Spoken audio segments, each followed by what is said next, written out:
อันนี้อันเบาให้ฟังนี่สัตว์บ่สมัยมาแต่เนาะบ่ได้อ้างแต่ว่าแห่งข่อยโทษจาก17 Pro Max คันมัน17 Pro Max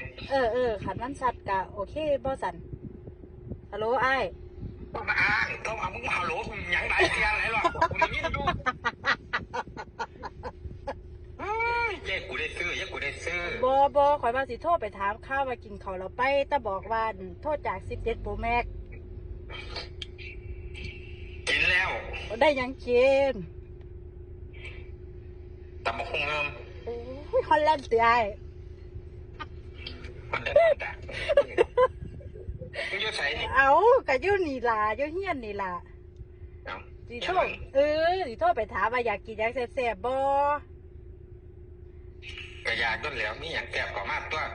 กันตะวันแห่งโทษจากกันiPhone 17 Pro Max ว่ามึงจะเอาดูไหมแกย้อนนี่ต้องได้ซื้อแกบ่ได้อ้างว่าสู้ฟังซื้อเจ้าน่ะไปซื้อจักเทียบ่ผมไม่ทันเทียดอกผมไม่ทันเทียดอกผมไม่ทันเห็นโอ้ยดอกข่อยก็ว่าไปซื้อหลาย3310เจ๊แต่กูไปซื้อตรงนี้มึงนี่ไปซื้อนึงที่ละใบ2ที่ละใบพุ่นจะไปซื้อไสตลาดเมี่ยงทองข่อยไปซื้อผักซุมื้ออยู่หันมันบ่มีร้านโทรศัพท์จักร้านเลยจังหวัดมันบ่มีล่ะกูบ่ได้ซื้ออยู่นั่นไปหาออกตลาดที่มีแต่บักทุเรียนกับบักมังคุดโอ้ยได้หยังเมียบาดนี้ก็บ่มีหยังแล้วเจ้าคือบ่ไปซ้ำแอปเปิ้ลที่เขากัดจากเครื่องให้สั่นร้านน้ำมันบ่มีให้ติกูไม่อยากเอาดอกเพราะว่ากูถึงเลขอุ้ยเราอยู่นี่ถึงเลขติถึงแล้วเนาะจะถึงหลายปานใดอ้ายไม่บอกความจริงยุ่นแล้วเอาไหนลองมาสิลองพูดมาสิบอกง่ายบอกอยู่นี่ข่อยบ่เสียเจ้าได้ขอบ่เสียเจ้าต้องเว้าความจริงเพราะว่าเจ้าตัวบอกความจริงกระดานความจริงแกส่งแกเจียท้ายรูปให้กูเบิ่งโลดโอ๊ยจะเป็นบอกเป็นตาได้เนาะถามว่าแม่นกูจิตประจานหยังประจานมึงประจานข่อยเห็นหยังเอา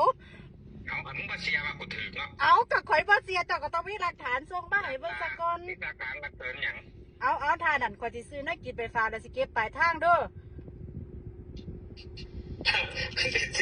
มึงจะชื่อว่าแม่มึงสิไม่เก็บปลายทางกูอยู่เจ้าถือเลขเนาะเจ้าของถือเลขแหมเอาโทษจาก iPhone เด้อแค่นี้ล่ะ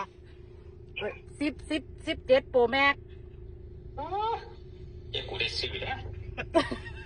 เอาเท่านี้ล่ะเด้อนี่ข่อยคิดว่าข่อยชนะแล้วล่ะข่อยคิดว่าข่อยชนะอายข่อยแล้วล่ะข่อยบ่ได้อยากอ้างเด้อพี่น้องข่อยกวนอายข่อยซื้อ